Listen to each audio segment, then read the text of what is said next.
Right.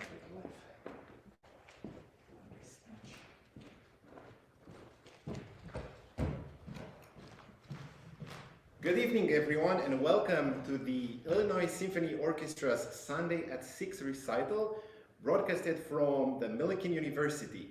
I am orchestra manager Alex Malaimare, and tonight we have a special performance featuring flutist Amanda Pond and percussionist Aaron Villareal, and as well on piano, Tatiana Shustova. Tonight's Sunday at 6 performance is made possible through the generosity of the King's Daughters organization, the Illinois Arts Council, and Randy and Patricia Rushing, as well as Jack and Nancy van der Linden in honor of Jesse and Elizabeth Humphrey and William Humphrey. Thank you very much for your generosity. We invite you to stay online at the conclusion of the performance for our Coda Conversations discussions with the musicians. We encourage questions from the audience through the chat feature on YouTube and Facebook Live. On behalf of the entire Illinois Symphony Orchestra family, I'm glad that you are joining us for this evening performance, and please go to our website, illinoissymphony.org, to learn more about our upcoming concerts and events. So now I invite to the stage Aaron Villareal.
We are playing a piece that's new to us today, Flute Sonata by Melanie Boni.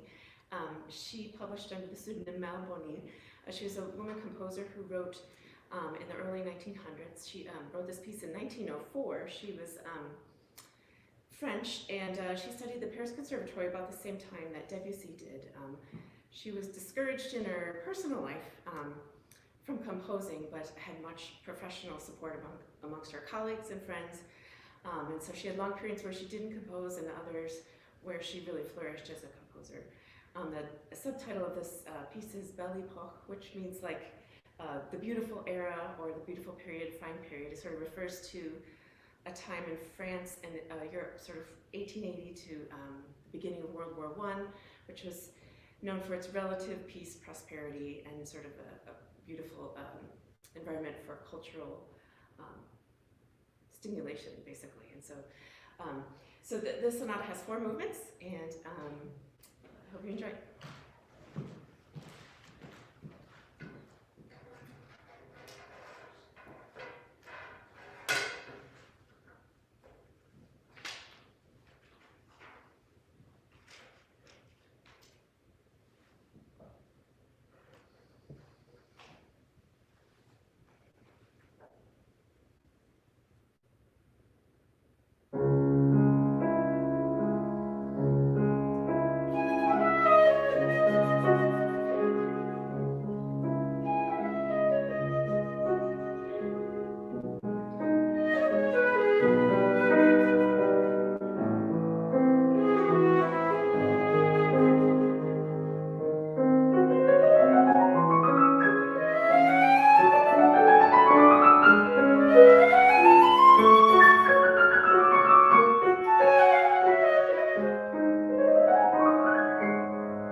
All right.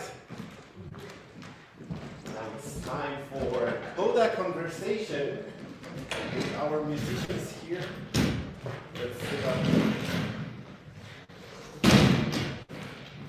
Come on, Tatiana. You too.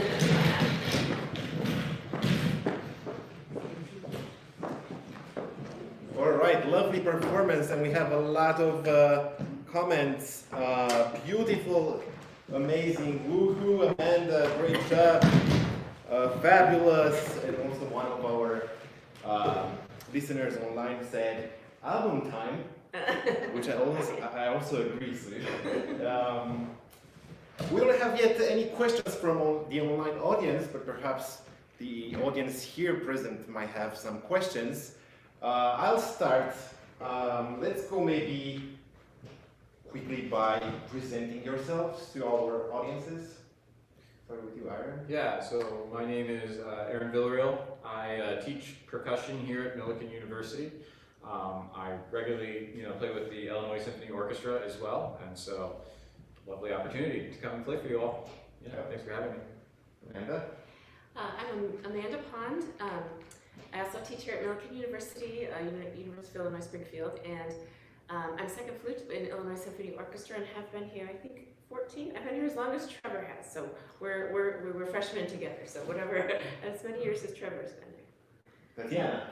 Hi, I'm Tatiana Shustova, and I'm a collaborative pianist at Millikan University, as well as teaching for piano. As well, I reside in Savoy, where I have a big private studio of pianists, and also a collaborative pianist at University of Illinois when I have time. So. Yeah, so now that you know where they teach, now you can ask them for some lessons if you're interested.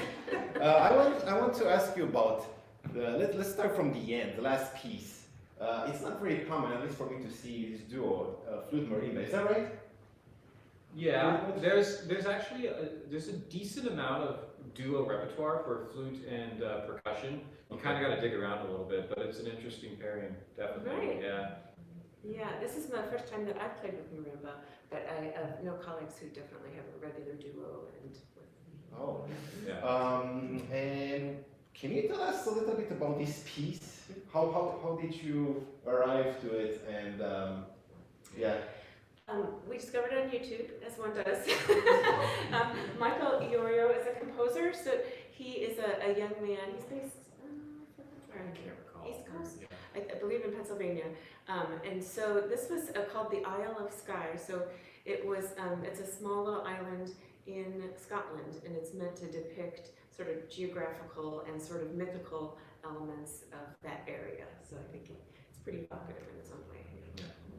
And how about you two, Tatiana and Amanda? Have you played the second piece Bonnie, before? this is your first time? This is our first time, yeah. And interesting, a year ago I discovered a very beautiful trio with French horn by the same composer.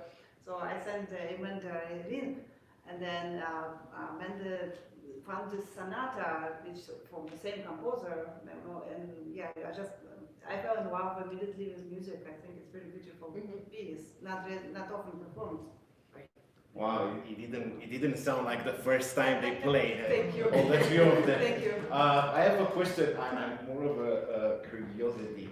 Aaron, can you tell more about your instrument here, about this marimba? Anything particular?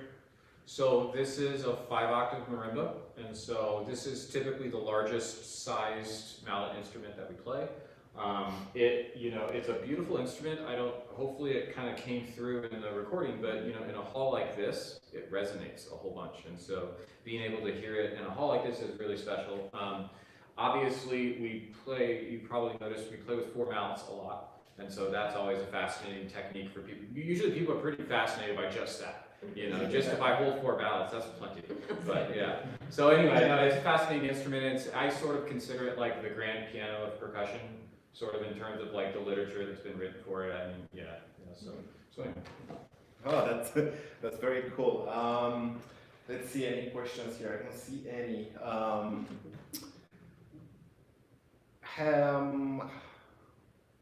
one thing that I noticed is that, that was very funny for me, that you gave the A from marimba, so I was wondering, oh, well, wouldn't that be cool, us in the orchestra, if, if we play with marimba, just to take the A from marimba? Well, so marimbas are tuned slightly sharp. Usually, Okay. usually they're like slightly sharp, and so yeah. It's like 4/4, what is it, 4/4/2? 2. Yeah. Oh, 2, okay. Usually it's around. Well, that's probably like around Europe's, usually in Europe, your orchestras tune to 4/4/2, sometimes even higher, almost like 4/4/5, I think. Well, yeah, that's interesting. What can you tell us about your first piece that you played? Okay, so yeah, so Canyon, this is a piece by composer Kevin Putz. It's a pretty tough technical piece. The two outer movements, the first and fifth, they're labeled toccata, and so they're very technically challenging. And then the inner movement, the third movement, is called Canyon. I kind of find it at the center of the piece. The second and fourth movement he titles Cadence. So it kind of has some symmetry to it, and in terms of the name called Canyon, I like to kind of think of the centerpiece being a canyon, right? And everything else is kind of going towards the canyon. But I played that piece when I was a junior in college, and I'm revisiting it, trying to play it again. And you have an upcoming recital, right? I do. When yeah. is that? So I'm doing a recital here in Quaker Hall on April 6th. April 6th. At 6 p.m. Yeah, and I'm also traveling to Indiana University to do my 4th doctorate recital, which is the same material that I will be playing here on April 6th. Right, so, yeah. That's very cool. Any performances from the two of you, upcoming performances? Yeah, you can guess. Yeah, so we celebrating in Millikan University on April 1, celebrating the Rachmaninoff 150th anniversary, and actually Alex will be performing in this recital. So it's at 2 o'clock next Saturday, April 1. It's free of charge, and you will hear a lot of great performances by actually faculty from Millikan University, perform selection of romances aria and cello sonata and piano trio and piano duet. So please join us. This will be not online format, but we hope to have maybe recording done. And yeah, this will be great to celebrate that important event. How about you, Amanda? I think my next performances are all orchestras. I think we're playing here at the Millikan Decatur Symphony Orchestra April 11th, something like that. I think I have that date wrong. It's the third Saturday in April, and then for the next, not the next two, but Illinois Symphony Orchestra's next concerts as well.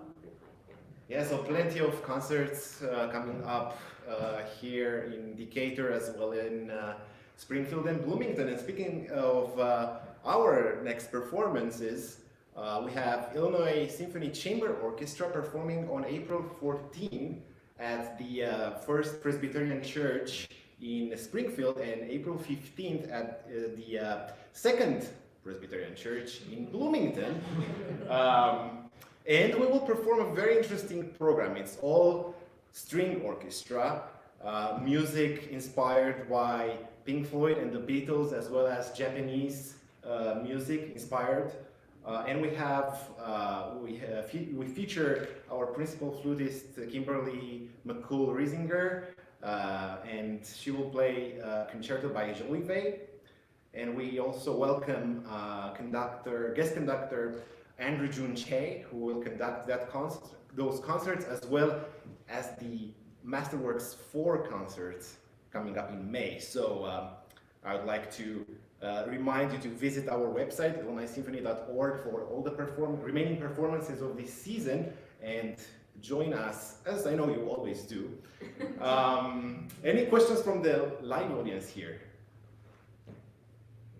We have one here, yep. Is the marimba made in this country, or is it in? That's a really good question.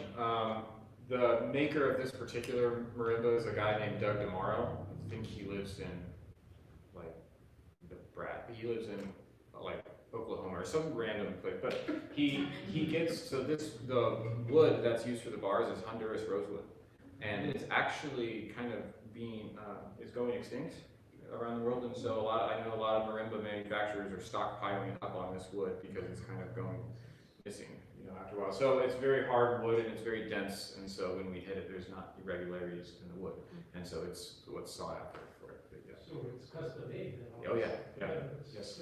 beautiful. Yeah, yes, it really is. Yeah, very interesting questions for the live audience. If you didn't catch, the question was about who made this beautiful instrument that Aaron used today. And yeah, it's kind of like us, the string players. We use bows made by Pernambuco, and also the Pernambuco is going pretty extinct. So we need to take care of our Pernambuco if we want to play for you for years to come. Otherwise, we should switch to perhaps carbon fiber or other. Do you have alternatives? Well, I think it was just about less than a month ago that one of the big companies released that they finally had a breakthrough in a synthetic material.